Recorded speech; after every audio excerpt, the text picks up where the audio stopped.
frying is one of the healthiest and fastest cooking techniques, but if you're like me, you may not be sure how to pull it all together in your home kitchen.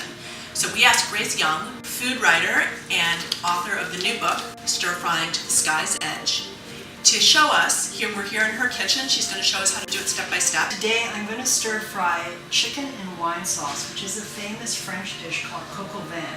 And generally it takes 1 hour to cook, but by stir frying it, it only takes 5 minutes of cooking time. That's amazing.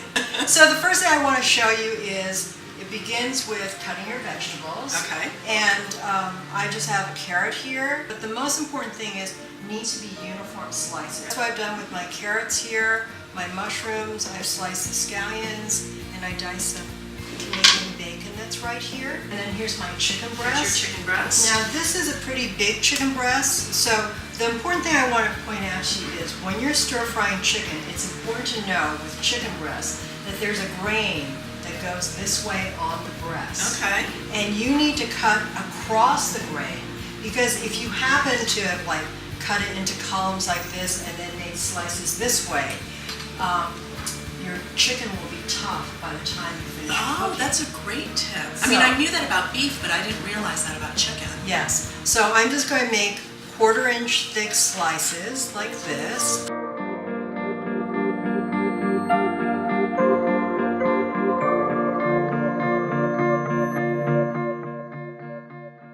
I mean, a recipe helps. Yes. Obviously helps, and it's nice to get ideas, but you know, if I come home and just want something quick and easy and fast, this is something that I can turn to. And then you need to marinate it. I'm going to add 2 teaspoons of cornstarch. Wine. Today we're adding white wine. This is 1 tablespoon of minced garlic. I have white wine here. I'm going to add just 1 tablespoon. But if you didn't have white wine, you could use dry sherry. Okay. And here I have a 1/2 cup of reduced sodium chicken broth, and I'm just going to add 2 tablespoons of the wine into the broth. And then we're ready to go.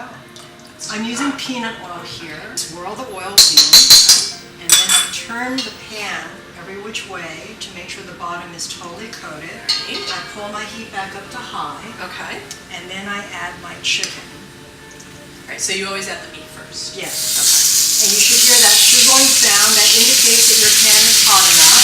And so you need to let it sear for 1 minute, just to allow it to brown. Right. And then I return it to this, and then I add carrots. All these can be added as well. Oh, they can. Oh. But and the bacon. Yes, and the bacon. Okay. And then I'm going to return the chicken to the pan. Okay.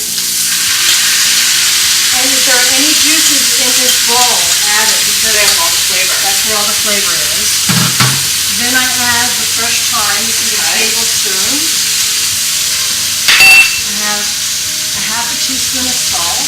Okay. And then I have my broth and 2 tablespoons of wine, and I swirl that in. You swirl it because if you added it into the center of the wok, you bring down the temperature. Oh, I see. And now you stir fry it for 1 to 2 minutes. And then I just add the scallions at the very end. A little color. Very good. It would be easier. And it seems to take no time at all. And I bet you if we weren't talking, it would have been even faster. Yep. Okay. There we go.